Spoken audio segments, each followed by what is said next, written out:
هيا عسلامة عسلامة، مرحبا بيكم في وصفة جديدة من وصفاتي. اليوم إن شاء الله باش نعمل مع بعضنا كيك كعبتين عظم برك. زوز كيسين سميد، تابعوا الوصفة للآخر وإن شاء الله تعجبكم. هذيا المكونات ليزانغريديون اللي باش نستعملوهم في الوصفة متاعنا اليوم. خديت كعبتين عظم، شوية لوز مبشور، كيس سكر، كيس زيت، كيس صغير كاكاو. وفوالا، اول حاجه عملناها لهنا هي حطيت كعبتين عظم. وصفه سهله في المتناول، ماهيش مكلفه، ما عندكش الفرينه تنجم تستعمل السميد. تبع الوصفه للاخر، وصفه سهله في المتناول.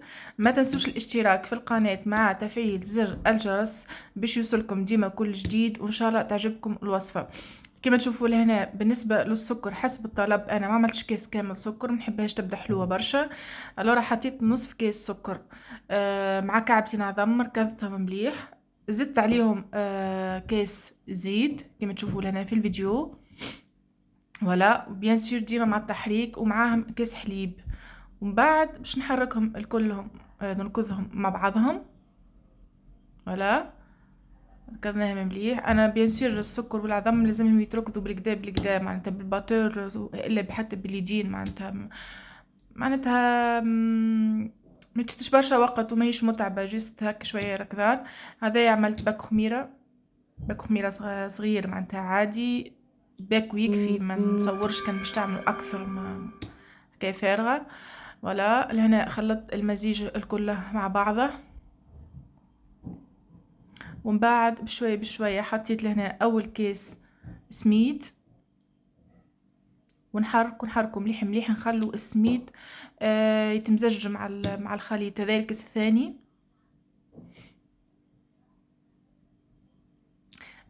اذا كان عندكم كيس، نقولوا نحن كيس اللي كيما شفتوه معناتها لنا حتى كعبه ياغورت، هذيك اللي باش تكيلوا بها نفس المكونات. معناتها عندنا كعبتين عظم، مثلا نقولوا احنا كيس حليب، كيس زيت، وزوز كيسين سميد، وكيس نص كيس سكر، اللي يحب يحط سكر اكثر يحط.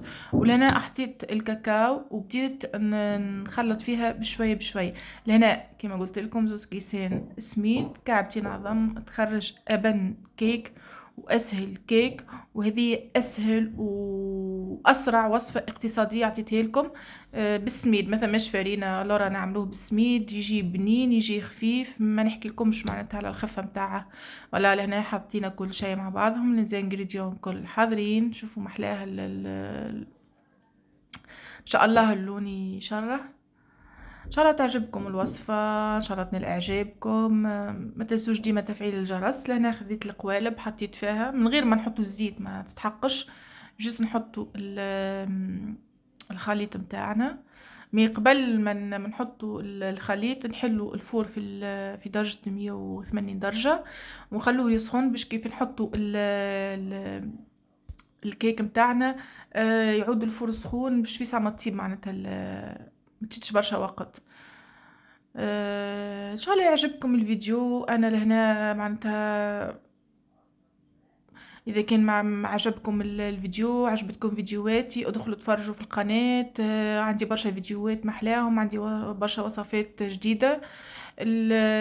ديما شجعوني. ثم حاجة ما تفهموهاش اكتبوا لي في لي كومونتير، ان شاء الله نجاوبكم. وصفاتي كلها سهلة وكلها اقتصادية وكلها منفعة معناتها للصحة. ولا المهم ما تنسوش الاشتراك وتفعيل زر الجرس باش كل ما نهبط فيديو جديد يوصلكم الفيديو. ان شاء الله تعجبكم القناة وان شاء الله تنال اعجابكم. هنا كما تشوفوا حطينا الخليط في القالب. ولا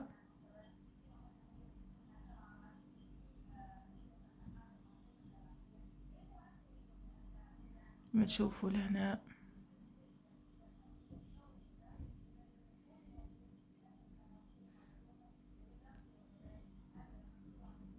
وصفة سهلة في المتناول. حتى ما عندكش بزايد عظم. بالنسبة لي أنا الكيك متاعي ما يفوتش 3 عظمات. كعبتين عظم تعمل بهم أعز كيك وأعز كب كيك، وما شاء الله معناتها ما نحكي لكمش على البنة.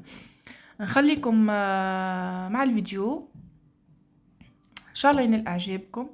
لهنا قبل ما نختم معاكم، لهنا عملنا اللوز المبشور، حطيته من فوق كيف هكا جست للزينه. انا جست حطيتها للزينه، معناتها مش كثرتش منه برشا.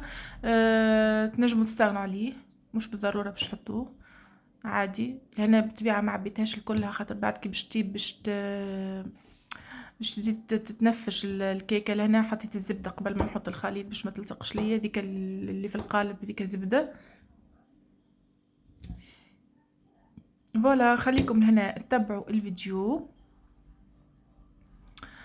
خليكم تتابعوا الفيديو للاخر، ان شاء الله تعجبكم الوصفه، ان شاء الله الفيديو ينال اعجابكم. اذا كان ثم اي ملاحظه، ثم اي فكره، اي مثلا وصفه تحبوا نعملها لكم معناتها في فيديو، اكتبوا لي في الكومنتير ان شاء الله. نكتب معناتها نصوروا فيديو ونعمل لكم، نجم نعمل لكم حتى لايف، مش بالضروره نعمل لكم فيديو. ان شاء الله، ان شاء الله تجربوا الوصفه وان شاء الله تعجبكم، وتابعوا الفيديو للاخر، وما تنسوش الاشتراك في القناه. وبسلامه وصحه وبالشفاء.